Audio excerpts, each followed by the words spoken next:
And we're live! Oh my goodness, you just missed the best thing because I hit the button too late.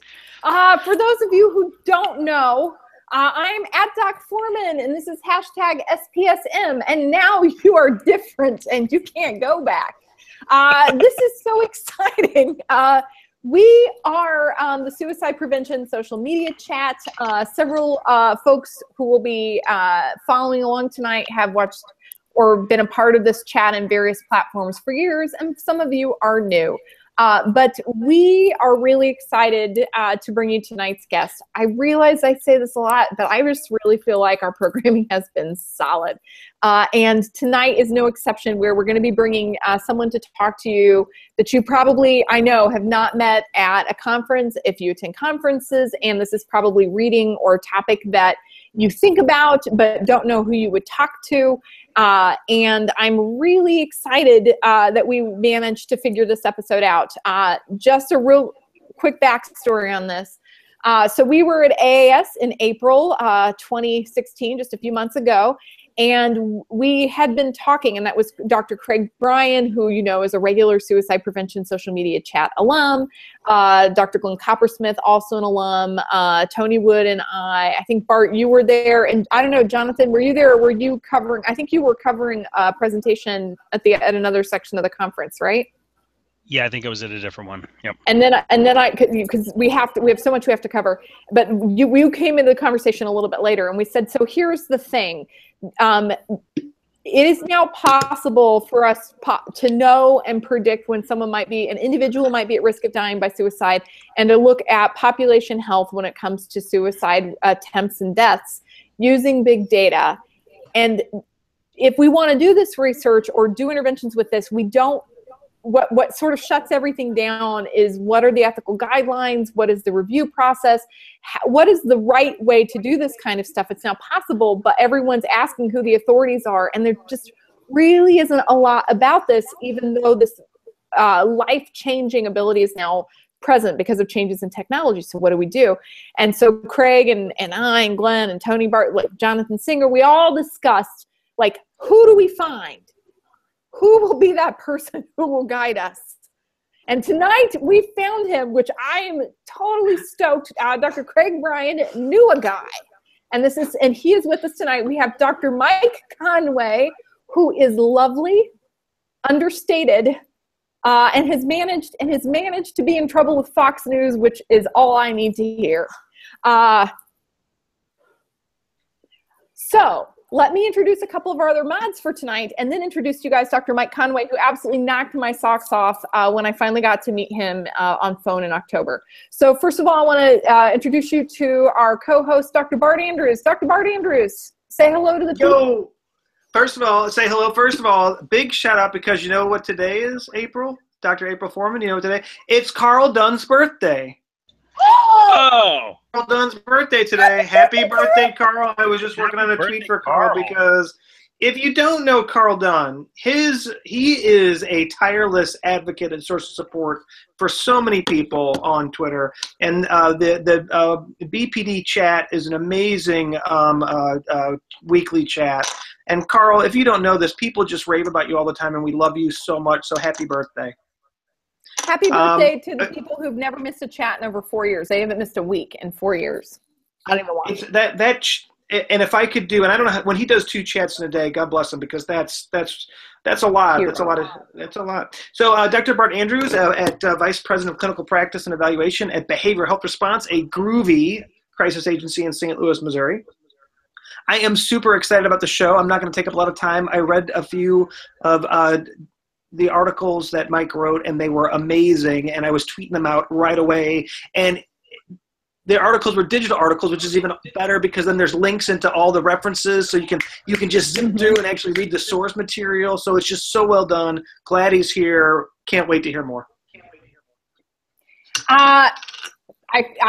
Wait till you talk to the guy more, Bart. He's amazing. The warm-up was so exciting. And then we have Dr. Jonathan Singer. Dr. Jonathan Singer is an SPSM alum. Introduce yourself to the people. Hello, people. So great to be back. It's been a while for me on the live feed. Jonathan Sayer, I'm an associate professor of social work at Loyola University Chicago's School of Social Work. I'm the founder and host of the Social Work Podcast, and I wrote a book called Suicide in Schools.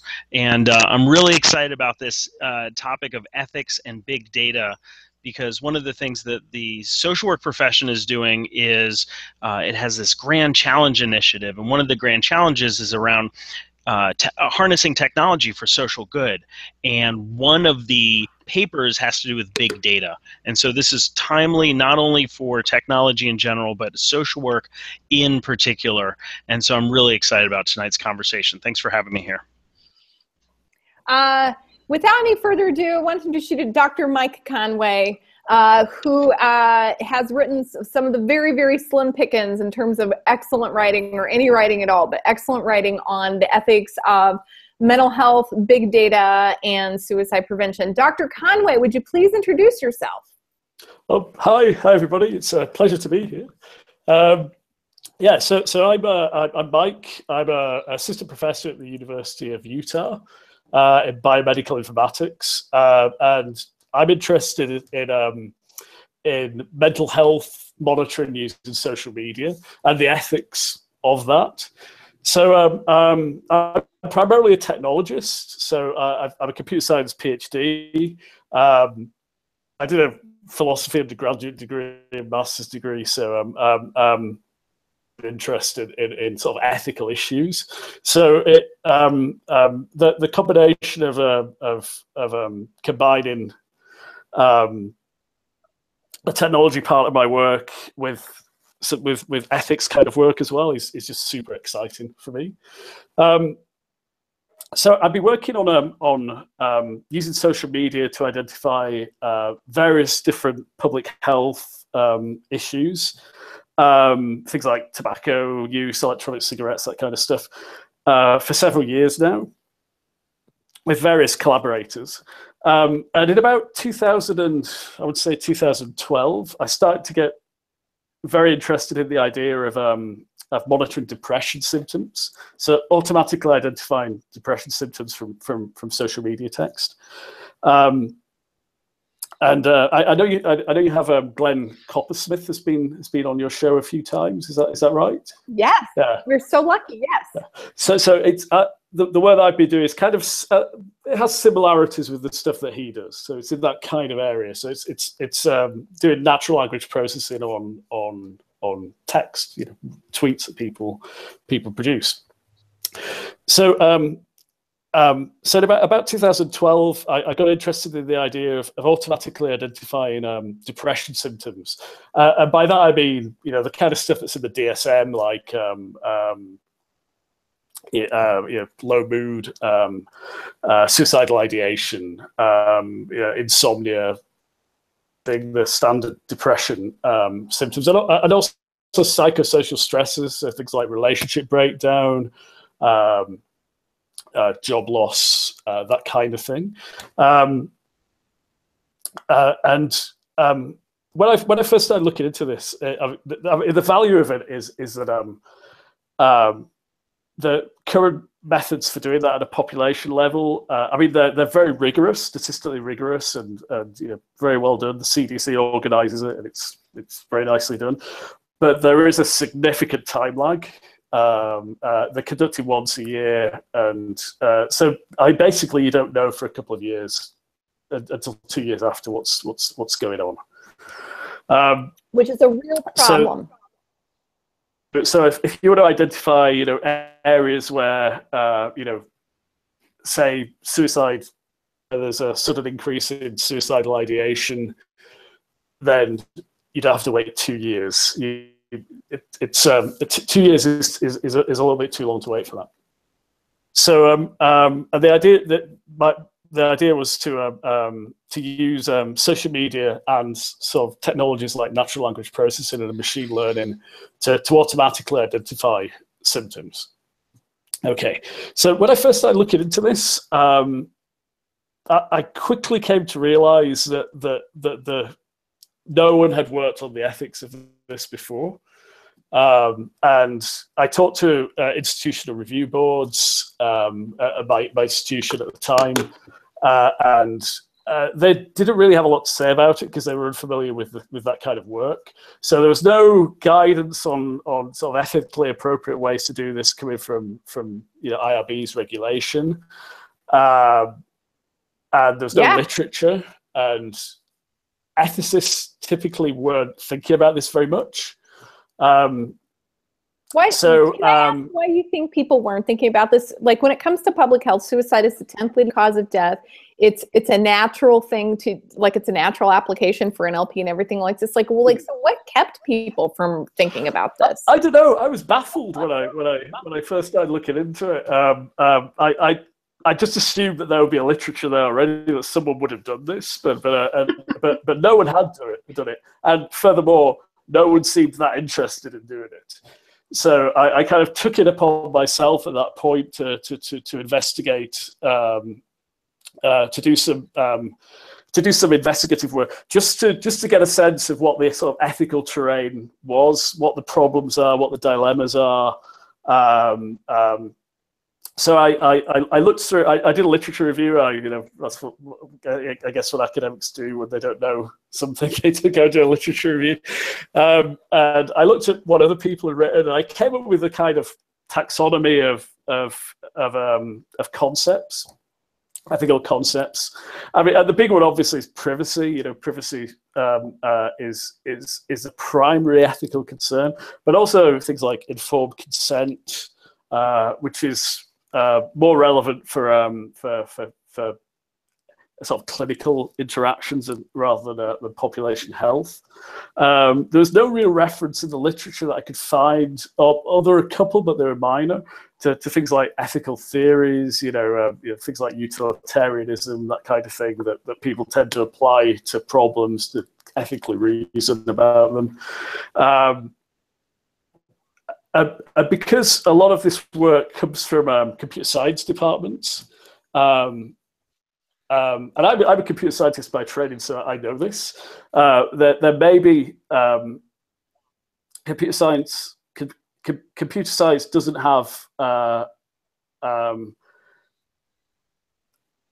culture of getting IRBs to the same extent as health-related fields. Can I give you a big holy shit on that one?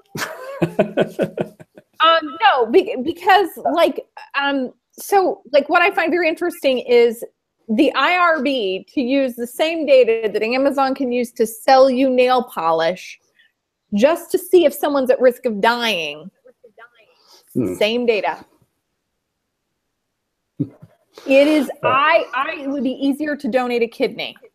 Yeah. If that's not an exaggeration. Anyway, but don't get me started. Anyway, keep going. Yeah. So that's absolutely true. So if you're doing, if you're doing internal, like Facebook doing A/B testing, Amazon testing their consumer product recommendation systems, that none of that qualifies as research. It's completely outside any regulatory framework. So but we have higher standards than that. So we're so esteemed that we have such high standards that 43,000 people every year, all the nail polish gets sold, but we aren't allowed, without immense amount of oversight to a really intense degree. And one of the problems that our field faces a lot of times is the IRB review. People who might be reviewing the IRB are not technologists like you. So you might have a review process and we have a review process, and it is not the same people, and they don't know each other. So they don't know how to ask smart questions about it. And so it often sort of gets in this sort of weird feedback loop in the IRBs, and the oversight sort of glucks up. Yeah, that's absolutely true. And full disclosure, I'm on the IRB at the University of Utah. And so I tend to get things to review, there aren't many technology people on the IRB, so that is a huge problem in terms of getting the regulatory, getting the getting the execution, of the regulation kind of done vaguely right. Yeah. Okay, so where was I? Oh, I'm so sorry. So you're like, we have a slightly different IRB process. Ours is not as cumbersome, and we weren't as familiar with the mental health space or with the clinical space. And I apologize.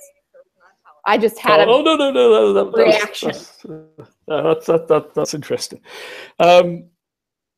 So yeah, I came up with these ethical categories just as a starting point. I published a review paper on that a couple of years ago now, and then so I looked at the literature and I got a sense about what people cared about in the literature, but I didn't really know what a person in the street.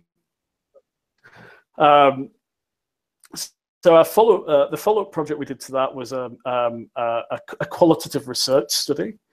I'm not a qualitative researcher, so I had to get help to do this. So I worked with a couple of folks, psychologist called Sam Hurst at UCSD, and a communications scholar who's now at the University of Minnesota, Jude McCall.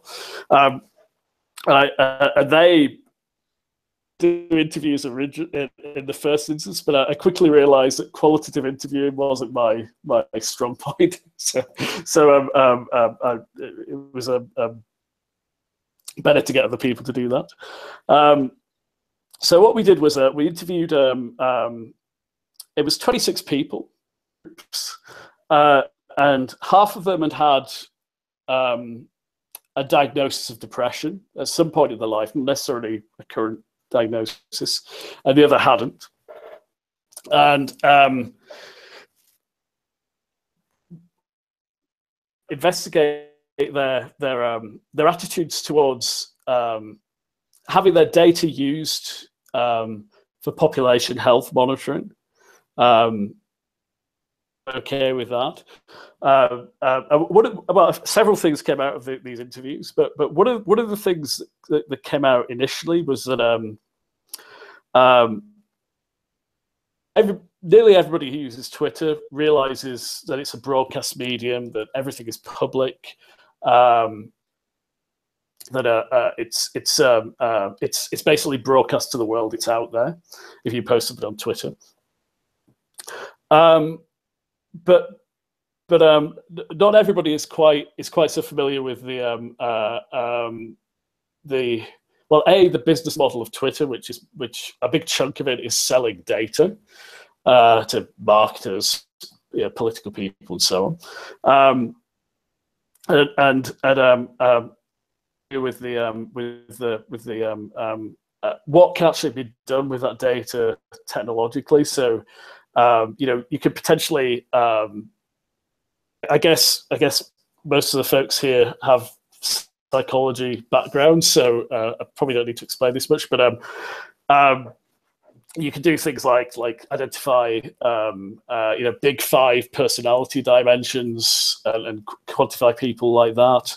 Yeah, we had Dr. Lal Unger on telling us about that. Oh, okay. Yeah, he's done some fantastic work on the World Wellbeing Project. No, I know that we tell a lot. We tell a lot of dirty jokes, but occasionally legit scientists. Anyway, go ahead.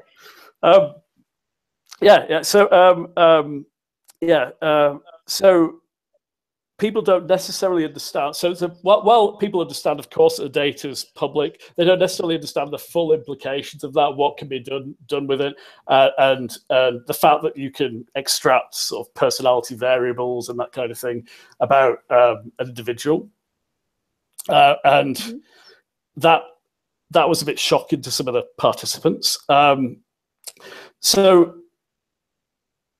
one of the things that we were interested in is getting a sense of are people okay with population health monitoring versus kind of Samaritan's radar situation where a particular user is kind of flagged as potentially suicidal. So we're interested in that dichotomy. So monitoring aspect of it. So I don't know, Cook County, there might be 5% increase in suicidal ideation in the month of January or something, for example, and actually talking about individual users. Okay, and what came out of our interviews, and of course I must stress that this is qualitative interviews, so you can't really extrapolate to population level. But what came out was that people seem to be population level mental health monitoring, as long as it's done by sort of academics or health related people rather than for-profit companies. So like big pharma trying to sell, trying to sell Prozac and trying to figure out which counties they should market to, maybe not so much, but like the CDC or the NIH or someone like you or someone like Dr. Singer or even someone like Dr. Bart Andrews, who's trying to make decisions about crisis service design in the St. Louis area, like that is something that they would, so it's not the monitoring of it, but that who's doing it, that what you're saying is that people need to know that. Yeah. So that's a role for regulation, I think. I mean, the example that you gave of folks that identified people who suffer from a particular illness and then targeting drugs at them, like advertising directly to them for I mean, there are a whole bunch of businesses doing that at the moment. That's been going for quite a while now. Wait. So a drug company can monitor this to sell mental health psychotropics, but I'm just sorry. I'm just having that minute inside myself. It's not just limited to mental health. It's kind of. I know. It's just that when people say no, I want to or when they act anxious, I want to have some clear examples of what's already happening that is unregulated. That whereas and you won't let us do good with it, okay, but we'll let Dr. Singer is reasonable. We'll let Jonathan react. No, I'm loving the interchange here. That's all. Just I want to hear more about what Mike is saying, and I love what you're bringing up here, because I think it's really connecting some pieces from sort of the data science and sort of the academic, and then your experience or reaction is sort of like somebody on the ground. So that's what I'm reacting to. I don't want to interrupt this. I think it's really good. Do you have any questions or any things that you'd like to hear more from Dr. Singer? Because having Mike is a special treat. Well, I think that one of the things that's interesting is, so first of all, I just want to say that I tweeted something out a few minutes ago, which was that, there's a lot of reaction that, oh my God, I can't believe that we don't have a code of ethics for social media and suicide prevention, that sort of stuff. And I did a little research. It took 70 years for social work as a profession to get a code of ethics. Well, maybe 50, depending on when you think social work as a profession started. And I think that it's an interesting thing to think about, what is it that society thinks is ethical, right? And then what do the academics think are ethical issues? And I sometimes think that people who are ethicists have a different experience or a different take on what is an ethical dilemma or an ethical issue versus people on the ground, either who are practitioners or consumers. And so I think that's a really interesting thing. And Mike, I would be really interested to hear your take on all of this. And it can bring in the Amazon stuff, you can bring in the IRB stuff, but all of those things. I just think that tackling that question is really, I think it's just the kind of thing that people can sort of hook their teeth into. Yeah, that's interesting. So, one of the things that really came out, and one of the surprising things for me that really came out of this study that I did, was because we did ask about integrating social media with clinical care as well as population health, and the folks in the depression groups were actually really keen on that. Wanted wanted that, so that you could, when you go and see your clinician, you see a clinician every, I don't know, month or so, and they can, and if you use social media as a data source, you can kind of track mood automatically over that. Because people sometimes aren't necessarily that great at remembering how well they've been doing and day to day. And a lot of the participants really saw the value in that, and they really had. I mean, as long as informed consent and all that stuff is taken care of appropriately, they were basically, that's great. Go and do that. that was so that really surprised me. Now, Okay. so Mike, can I just say something about that? I think it's really interesting because we think about consumers of services, people who use therapy services or medication services.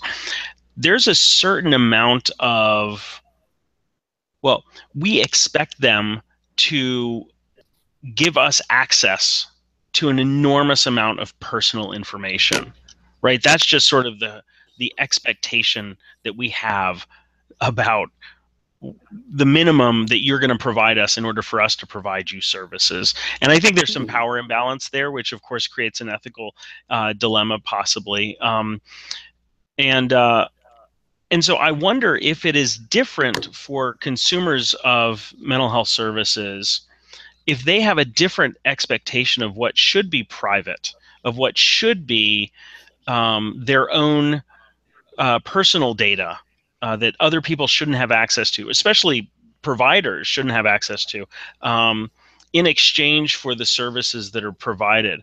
Now, I think that sort of the step beyond that is, you said you were a little surprised by this, but as a clinician, I can imagine my clients being like, whatever information I don't have to repeat in order for you to do good by me or do right by me, that's awesome. Please do that. I think that for me, one of the ethical issues comes in when you have a group of people who are used to signing away sort of access to their private information among a certain ecosphere, right? A closed system of mental health providers. When they're used to that, but then they go out into the public sphere, where there is a different sense of what's private and maybe what those ethical boundaries are with personal data. And then you have people that aren't mental health professionals providing apps, right, that are accessing data that becomes what we call big data.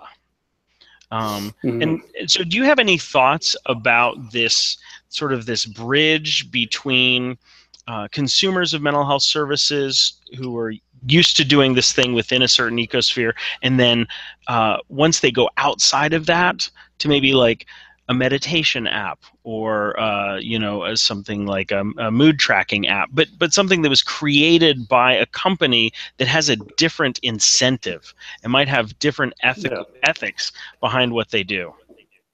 Yeah, I do. That is something I do worry about. I kind of think about that in terms of digital literacy. So, I mean, we tend to think that pretty much, especially younger people, are digitally literate. But the evidence behind that is, I mean, very strong. So, in terms of understanding where the data goes from your phone and where it sits, and who has legal authority over it, there's a huge range of knowledge in the community. So, I guess one of my worries is that folks who perhaps already have some disadvantages in terms of sort of digital literacy, that's kind of compounded because there's a scientific issue here and an ethics issue. The scientific issue is that only looking at a subset of the population who's kind of okay with sharing a lot of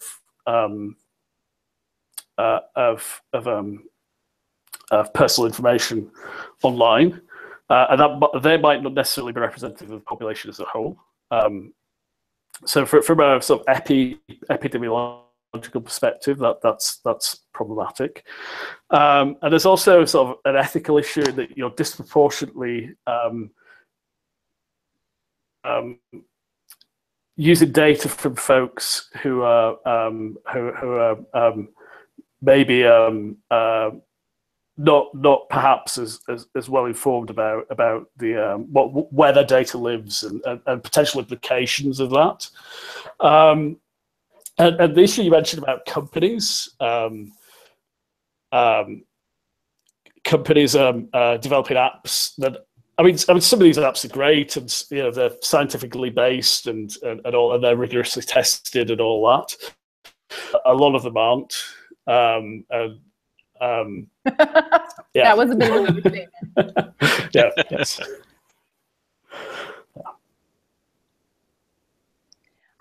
So Dr. Bill Schmitz, who is also an alumni on the show and former president of the American Association of Suicidology, and I just feel like I like to make these introductions. We have some people watching who aren't with us normally, and also for Dr. Conway. He said, maybe we may need to create ethical yet clear, simple opt-out format with education about how data is freely being given to others. Like, may we, like I know that when I consent for my data to be used with apps, like it sort of says, do you authorize this? And I get like 3 sentences. Surely we could do something similar, which is like you can just say no and not share. I mean, are there things like that that can be created into processes as in a standard way? Yeah, I mean, that's actually something that came up a lot in our interviews. Well, slightly related in that, I mean, the wall of the wall of text user licensing agreements that everybody has to sign with iTunes, and it's like 5-6 pages and no one ever reads it and all that. So simplify those so that when they sign up to use a service like Twitter, which is public and people know it's public when they sign up, but they don't necessarily understand that they don't. It's not entirely clear what potential purposes the data is going to be used for. So making that clear is I think important. There has been some movement to there's a gentleman called Gunter Eisenbach I think he's at the University of Toronto. Yes. Oh, okay. You're familiar with this? Okay. Yes, because of Twitter. Yeah. So he has. She knows everyone. She literally knows everyone. It's just say people's names, and she'll be like, "Oh yes, of course, yes." But I have tweeted with Gunter anyway. But he has he's come up with kind of hashtags that you can use in your tweets to indicate that you don't want them tracked. So I mean, it's an honor system, but if you're doing like public health surveillance and there's a hashtag that says no track, then you just kind of ignore it. Similar to the you're talking about baking in the consent, the informed consent and the opt-in, opt-out into the platforms, not into each individual study. I mean that's really the concept that you're saying, which is that the better thing would be to do much more simplified consent and let people know that unless you opt out in your settings here or here, this data may be used for public health purposes by these organizations or these kinds of organizations. Yeah. Like that's something that you're discussing. Yeah. I think that could be a good solution. And yeah, I mean that could be one solution. So I also wanted to talk about accuracy. The accuracy of algorithms for identifying symptoms. Okay. So this really came out of our focus group interviews, and for 2 reasons. The first reason is that people, a lot of our participants use social media in different ways. So they'll use Facebook for one reason, keeping in contact with families, and they'll use Twitter for another for hobbies and that kind of thing. One of the things that came through was that some people for some people use Twitter as kind of what's it called, momentary ecological assessment, I think is a term of art. So some people use it like that, so they're just tweeting their thoughts and feelings of what's going on at the moment for them, and some people use it in totally different ways. You have people who just promote their business or use it to complain to Delta if their plane's late or something like that to try and get a refund. Different. I've done that recently, actually. It works great. What? I complained to an airline, and they totally were spot on and hooked me up. So, the random affirmation of the use of Twitter for those sort of personal needs. It's the best way of getting good service from the airline. It's true. It works. And the more we're used to businesses responding via Twitter, because that's literally the only way I can access the large public transportation systems in major metropolitan cities is through Twitter, and I complain about my flights on Twitter. The more we're used to that, the more we're going to expect providers to be available on Twitter to do the same thing. And I think there are ethical issues there, which sort of play into this thing that you're talking about how do people use their social media sites, specifically with Twitter. So for a lot of people, they just don't think that there's enough signal there. So it came through with a lot of our participants. They were saying, I get depressed and I get low mood, and I have a bunch of these depression symptoms, but I don't necessarily talk about that on Twitter. It's all happy stuff on Twitter. That's for a certain audience, and I kind of present myself in a certain way to that audience. And so so some people had doubts about just the accuracy of it, and also in terms of the algorithms as well. There was quite a lot of skepticism about and justly so, I have to say, justly so. There was quite a lot of skepticism about how well automated algorithms can identify things like sarcasm. It's really difficult, and humor, jokes, that kind of thing, or just kind of weird, weird emojis, that kind of thing. But here's the thing. When it comes to suicide, and I will let Bart and Dr. Singer and Jonathan, not that it's not even Dr. Bart, I don't even know why, but guess what the accuracy is of clinicians without algorithms? It's pretty good, April. It's pretty good. It's 50-50. Oh no, well sometimes it's 1 in 3. Sometimes we're worse than chance, depending on which study you look at. We're pretty good at it, anywhere from we're wrong 2/3 of the time to half the time. Just ethically, how good does the algorithm have to be before we start considering it, considering we're kind of shitty at it? Yeah, I guess that's the question. So I think for public health, because if you got a lot of people, you can kind of, as long as you've gained more signal and noise, then you can work with that. So technologically, it's much easier for public health, but for clinical diagnosis, I think we're. I mean, my suspicion is that it can be used in the situation I described, just sort of monitoring someone's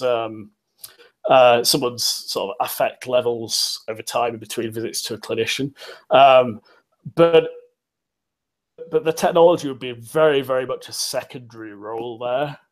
And just the technology doesn't make the clinical decision, but they should be providing clinical data. So but and that's the thing. I don't want the algorithm to be my provider, but when we know that it's possible that the algorithms can be much more accurate than humans, and that the evidence is pretty promising that in fact that's true, that the algorithm's could predict someone's death before it happens, an individual, and that it could be much faster and more accurate about population health.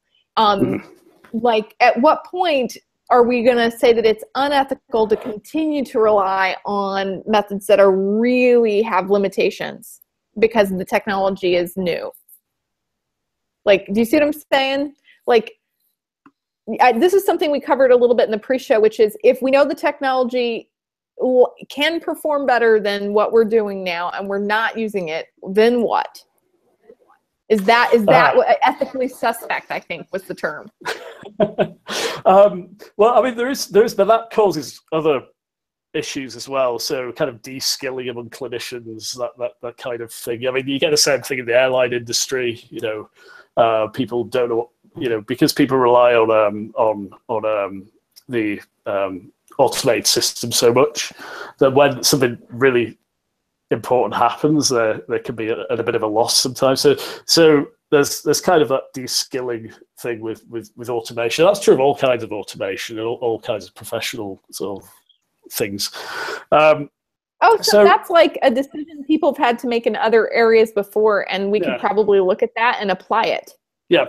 And the same thing's going on with self-driving cars and that kind of thing, because you've got to get balance.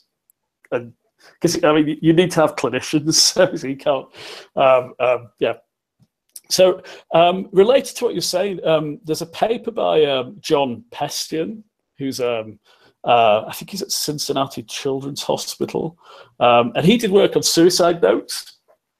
And what he did was he had one set of suicide notes from there's pediatrics kind of suicide notes from folks who'd sadly ended up killing themselves.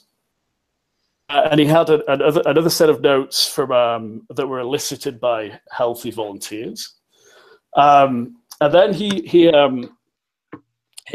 gave them to clinicians, and he trained an algorithm to do it as well.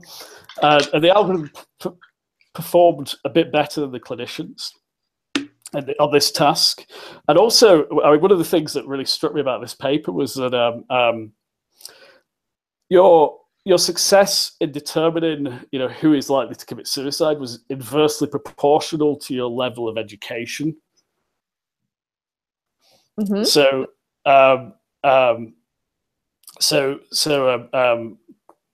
clinicians and psychiatrists, clinical psychologists were worse than I guess RNs. It's generally. I mean, I thought there might be a gender issue there because most nurses are women, and maybe that's the confounding there. Women are maybe better at that. I don't know. But there are tons of us in mental health too. And it turns out, do you know, Dr. Conway? Do you know what the competency rate is of clinicians in mental health who could pass a basic competency on suicide risk assessment and intervention, like at the 70% level on a test? No. 1 in 10. That's not. Yeah, that's. I think the computer can outperform us. I think we're there. Dr. Singer, go ahead. No. I just well, what I was going to say is that I think anytime you look at sort of professionals and sort of their ability to do certain things around suicide, whenever you get MDs involved, a lot of times MDs are sort of the last person in the chain, and so everybody else has a lot more time with somebody who's actually suicidal before they get to the doc, and so the doc ends up having a very specific sort of responsibility and skill set. So I think that could be a confounder more so than gender necessarily in that kind of setting. But I do think that one of the challenges with knowing basic competencies around suicide assessment and how to work with folks who are suicidal is that we're still trying to figure out what works and what information to gather. And I do think that this is one of the things that ties in with computers because if we're feeding the wrong information into computers, then we're not going to get helpful information coming back out. And so I think one of the questions is, how is it that we're using computers and what sort of ways are we training them to help in identifying people who are at risk for suicide or then doing things that could even be automated in terms of. And we've got, what, 50 years of risk factors for suicide research, and we're not any better at it. Like, in fact, the situation is that we may not know, and we may have to do this research to find out what we should be feeding the algorithm, because we may actually not have a good idea. Right, which turns the whole thing on its head. You know, it totally does. You know, which I think whoever the what's the name of the guy who started Wired magazine? He wrote a what? Frank? No, it's like he wrote a piece several years ago, basically saying that hypothesis-driven research was a waste of time. Now that we have big data, we can do things that that we were trying to get at with theory and hypotheses, but we can just do that with big data now. We don't need to spend all this time on hypotheses and theories. And you know, to take this to suicide prevention, you know, April, let's say that we are wrong. Like, everything that we know is basically wrong or not helpful. So what if we scrap all that and we just say, okay, computers, like, figure out what works here, what is important, and then we'll rebuild from there. Like, at this point in what we know and how effective we are, would it be unethical to kind of scrap what we know and just start over? I'm responding to tweets. I can't keep up with the feed. My sincere apologies. I'm going to have to get Bart to help. Yeah, there's lots of stuff going on in the feed.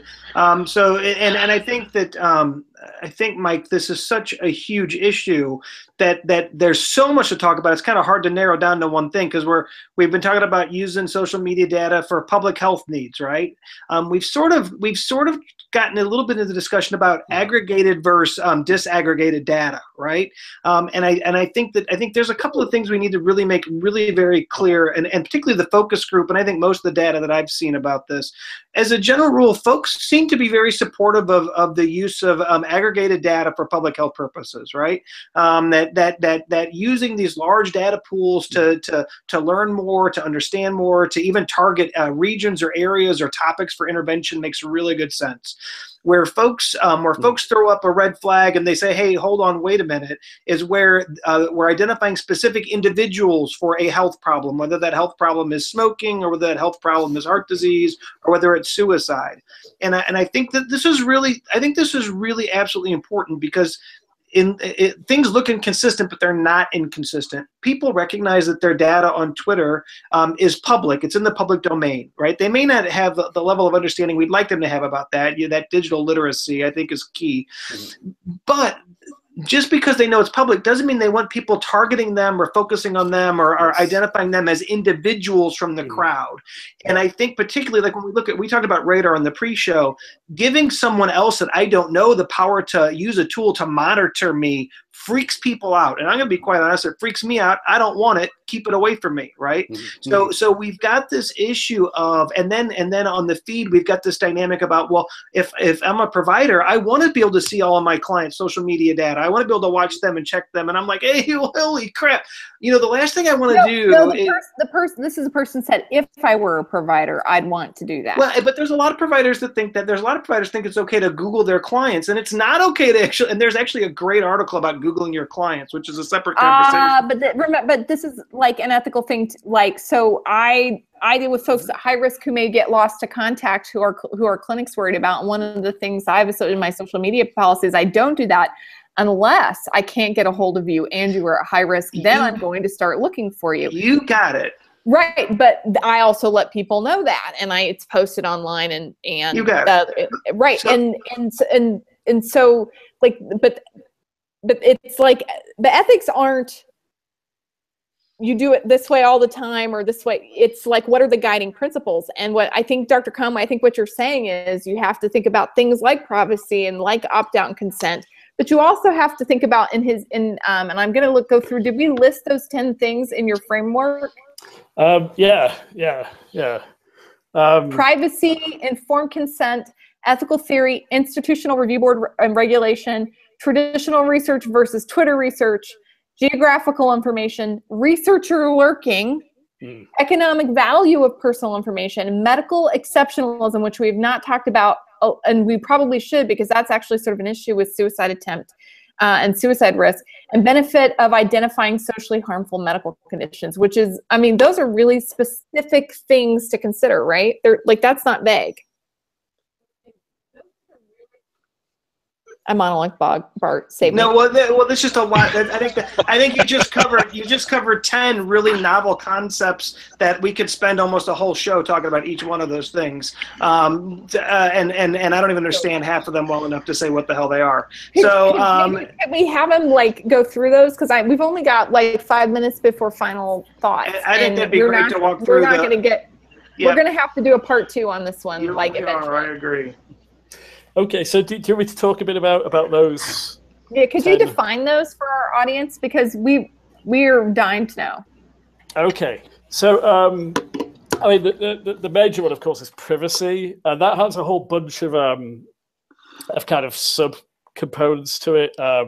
So things like the changing concept of privacy. So a lot of researchers think that that the way that social media has saturated kind of life has fundamentally changed the privacy boundaries, which I think is reasonably plausible. And some ideas about generational differences in the concept of privacy. So older people maybe feel differently from younger people. There are risks involved with data linkage. So linking say 2 social media accounts or social media accounts with geographical data without someone's consent. So I mean, a whole bunch of things around privacy.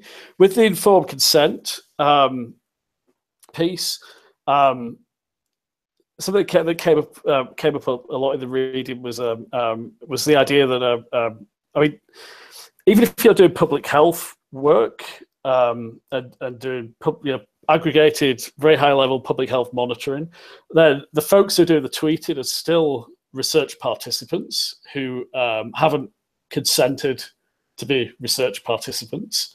So and that is something we need to be mindful of all the time in this kind of work. And also, I mean, if you're doing population level work like that, informed consent is literally impossible to get because you're dealing with people. So I think I mentioned ethical theory. That's sort of standard classical ways of understanding, understanding ethical dilemmas. So utilitarianism, broadly, that is justify any kind of the consequences are the most important thing, and however you get there, that's fine. And then more sort of deontological approaches, which stress the getting there over the final outcome. So there's a lot of stuff about that. IRB regulation.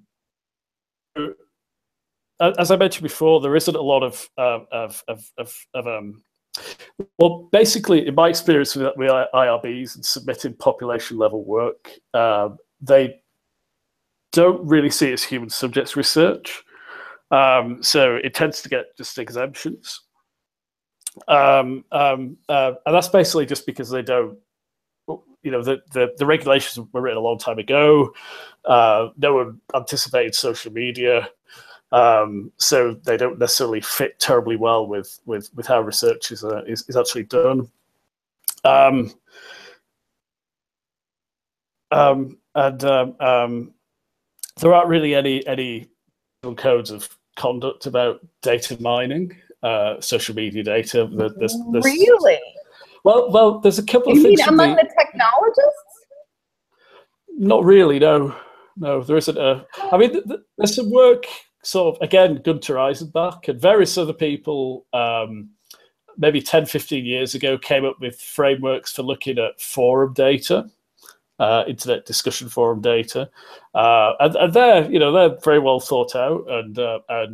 But social media has slightly different challenges, so it doesn't necessarily port over completely. So I'm not aware of something that's of a really accepted code of conduct at the moment for that. And also there's issues so this data, it's distributed across various different jurisdictions. So you have the kind of legal issue about that, different laws in different places. Is it where the social media where they live that's important, or is it where the data's stored? All those kind of things. Oh my.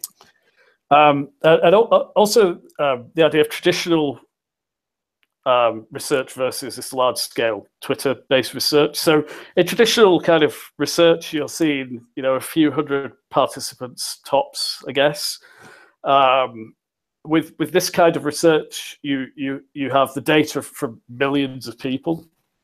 So there's the idea that that's ethically problematic because it increases the power of the researcher compared to the participant. And it loosens the relationship and the participant because they don't interact. So worries about that. Also worries about geographical information, so tracking physical locations over time, that kind of thing. And research and lurking. I think this research and lurking issue is very important because I think sometimes participants, it could have that can be disconcerting for some people. I think just in principle, the idea that the content they created, sometimes very personal, is there's someone from outside the community. So what they've written in their community, that makes a lot of sense. But the idea of someone from outside who doesn't necessarily understand community norms studying that data is problematic for some people. Mm-hmm. And also, you mentioned medical exceptionalism. So this for me is this idea that medical data, medical applications are somehow different in kind from other kinds of areas of life. And I think in some ways that's definitely true, especially for mental health data. But there are other areas of life like bank data, that kind of thing, where that people are equally concerned about for maybe other reasons. So this idea of medical exceptionalism and that has two sides to it. On the one side, the medical exceptionalism piece can justify more intervention, but on the other side, it raises concerns among participants. So you kind of it just increases the increases the importance of privacy just because it's a medical application. And also, people were concerned about things like identifying socially harmful medical conditions like job screening, that kind of thing, which and there is some evidence that goes on. So it's a legitimate concern. So yeah, that's the kind of terrain that I mapped out in that paper. So be really clear that we're at the last couple minutes and we do final thoughts, and I'm gonna help us sort of bring it home, and we're just gonna run a couple minutes over because this is just such a meaty topic. I mean, but this train has been mucked out by you. Many people, and it needs further sorting and it needs discussion. So I'm trying to respond to people, and the feed is popping fast enough because people are talking about all these situations, and then what do you do? And what we want to say is that's the whole reason that you have ethics training, and that's because you can't, especially in this change where things are changing all the time technologically and what's possible, we have to understand basic biomedical ethical principles, and then we have to start just thinking through what their application looks like in this specific situation. We need more people in IRBs and more people at sort of policy level sort of understanding this mucked out terrain, right? So my final thought is I've tweeted out the link to this article. Please go get it and read it. And then Mike, if you could let people know how to contact you, people are interested in more on this. And if you could let them know how they could reach you, that would be great. Okay, well, my email address is, it's mike.conway@utah.edu. Should we tweet that, or will that be bad? Will the bots get you? Maybe the bots will get me. Don't tweet an email address. Do you have a Twitter? Do you have a Twitter ID we can send out to everyone? Actually, I don't have one that I use currently. So no. I ought to do that actually, but so what I'll do is I'll have people message me if they want to get a hold of you, and I'll send them your email. Good idea. How does that sound? That would be great. Yeah. So everyone, I'm very interested in any feedback from people. The feedback is that they could come up with a lot of for instances and then what, and I think that's like how everybody feels. Like it's sort of this like free for all of a for instance then what kinds of scenarios, and you could generate those I think all day long, all year long if you wanted. And the issue is the way that you get through those a lot more cleanly is you sort of start with some basic principles. Yes. So folks, I'm at Doc Foreman. If you want Dr. Conway's email to talk with him about this paper, especially you at Stop Texas Suicides, Lisa Sullivan, I'm not going to call you Linda, no matter how much I want to. Lisa, if you're watching, I can definitely put you in contact with him. I know he's the kind of person you'd want to talk to. We have several researchers who were on. Like if that's something that you're interested in, please do let me put you in touch with Dr. Conway. At the very, very least, we've tweeted out several times the links to the paper that we're referencing. And that paper also, just like Dr. Andrews says, has hyperlinks to the source material, and there's just not a ton, so you should be able to get through pretty quickly. Bart, Dr. Singer, any final thoughts before we turn it over to our guest? Thank you, Dr. Conway. I mean, this is the beginning of a conversation that we should have been having a long time ago. And you can tell there's so much chatter about this because this is something we really need to be talking about and fleshing out. So I appreciate you being here. We want to have you back. Yeah, and the only thing absolutely, Dr. Yeah, no, the only thing that I'll say is that I think there's a real need for more of these papers to be out, not just in the journals, but also to be out in the other venues that providers and consumers, that all the folks in the suicide prevention community read. And so even just distilling these 10 things in a user-friendly format would be a great way, above and beyond this to get to next steps and get some public commentary about that. I think it'd be amazing. Wouldn't it be great for him to be on the Social Work Podcast, Dr. Jonathan? Yes. Well, there you go. I didn't even think about that. That's sad. Yeah. That's just sad. Wow. Dr. Conway, what are your final thoughts? If you could sort of leave a parting take-home message for the field of suicide prevention about your work. Okay, I guess there's a good side and a bad side. So the technology is improving all the time, and it will get to the point where it's useful, I think, fairly soon, where it can be used, in practice. But it's not a it will never replace kind of clinician judgment. It's always going to be just a tool for clinicians to use. And I think that's the ethically appropriate way for us to understand this. I can't believe it. We've had more guests this season, this fall, where we've had to schedule part twos because the topics were complex and the guests were fabulous. We will talk with Dr. Conway about the best possible way to do that. I will say that we did cement the idea for doing a presentation at AAS, just so that we could start to really introduce this to the suicide prevention community. In the meanwhile, go read the paper. Message me and I'll get you in contact with him by email, and just start thinking through, what should ethicists be writing about? What should policy people be writing about, so that this research could be done in the service of saving 43,000 American lives and hundreds of thousands of lives across the world every year. With that in mind, you've spent another hour with us. It's been another Sunday night. We have got 2 more weeks of SPSM before we go on holiday hiatus. Next week, we're going to have Dr. Jonathan Singer. We're going to have Bob Philbin, who is the chief data scientist.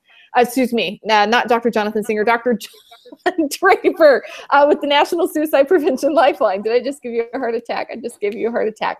And Bob Philbin, who is the Crisis Text Line's chief data scientist. We're going to be talking about the elevation in crisis contacts following the election and what we are sort of learning in the aftermath of sort of looking at that phenomenon, what happened, and what we need to be thinking about. That is going to be handled next week, followed by our season closer. Everybody knows it's hashtag Project Clearance. We do it every year on a different medium. This year it's going to be Snapchat. Just saying, it should be really fun. Everybody have a wonderful week, and we will talk with you soon. Take care. Thanks, y'all. Bye-bye. Thank you very much.